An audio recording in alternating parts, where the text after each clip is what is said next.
22 years ago, last Monday, a group of people boarded planes and crashed them all over America. Two in the World Trade Centers, one at the Pentagon, and one on the way to the White House crashed into the Pennsylvania fields. And I got to say that the day didn't go completely unnoticed by me. I saw, the kind of typical things on social media and remembered where I was, kind of like we all do when major life-changing moments happen. But to be honest, I kind of went along with my day somewhat normally until my 9-year-old daughter came home. And she came home from school and said, "Daddy, did you know that a long, long time ago, some bad men flew planes into some buildings?" And I realized, like, now is the time.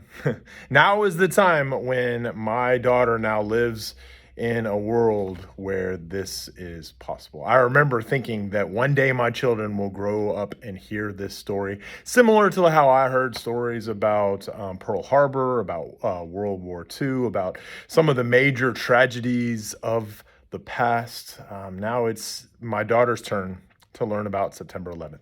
And so we sat down and we talked about it, and she had a bunch of questions, and it was interesting to me because it doesn't really matter how old you are. There are going to be things that are just not answered. Things that aren't there are no good answers to some of the questions that we had on that day and still have today. I remember Sophia just telling me over and over again, "Daddy, I just don't understand why they would do that. I don't understand why they would take the time to learn how to fly planes only to crash them into buildings and hurt a bunch of people." And I said, "Baby, I don't understand either. And there are just some really bad things that happen in this world, and that was a really bad thing. And the reason why we remember the bad things is because it's important for us to remember that day."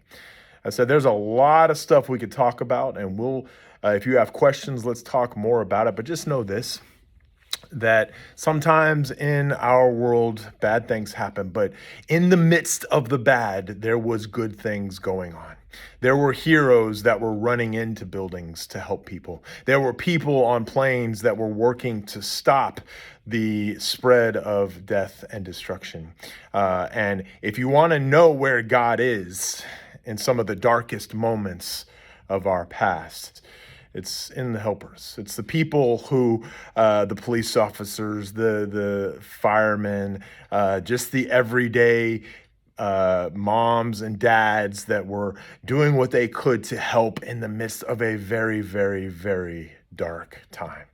And so as we observe September 11th, as we teach the younger generation what took place on that day, take care and continue to love one another well.